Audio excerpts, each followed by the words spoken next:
సరే గత నెల నుంచి నేను అబ్జర్వ్ చేస్తుంటే ఒక గింజ కూడా కదలట్లేదు దాంట్లోంచి. మామూలుగా అయితే 10 రోజులు 15 రోజులకి అవి ఖాళీ అయిపోతాయి, మళ్ళీ రీఫిల్ చేసేవాళ్ళు. సరే అప్పుడు తలుచుకోగా తెలిసింది ఏంటంటే ఇవన్నీ పక్కనున్న పొలాలకు వెళ్ళిపోయి తినేసి వచ్చేస్తున్నాయి. ఓకే, మీరు ఇక్కడ పెట్టినా ఫ్రీగా పెట్టినాయి అంటే ఫ్రీగా అని కాదు, ఈజీగా దొరికేది కూడా తీసుకోకోకుండా. ఓకే, మరి ఇక్కడ వచ్చి కూర్చుని తినేసేసి పడుకోవచ్చు మనలాగా.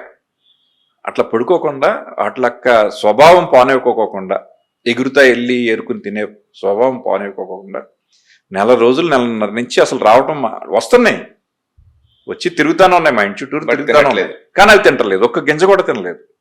ఎందుకంటే అవి గింజ తిందంటే దాంట్లోంచి పైన ఉన్న పొర కింద పడుతుంది, అసలు ఒక్కటి కూడా కింద లేదు. అంటే మనం చూసి వాటిని నేర్చుకోవాల్సింది, వాటిని చూసి మన పిల్లలకి తరఫీదు ఇవ్వాల్సింది చాలా ఉంది. వాళ్ళు మనం ఎవరో ఏదో స్పెషలైజ్డ్లు వాళ్ళు చెప్తున్నారు అనేది కాక్కర్లేదు. మనం నేచర్లో వాటిని చూసుకుంటా అవి ఎలా తరఫీదు అయిపోతున్నాయి అంటే మన పిల్లల్ని కూడా కష్టపడేదానికి నేర్పించాలి. ఓకే.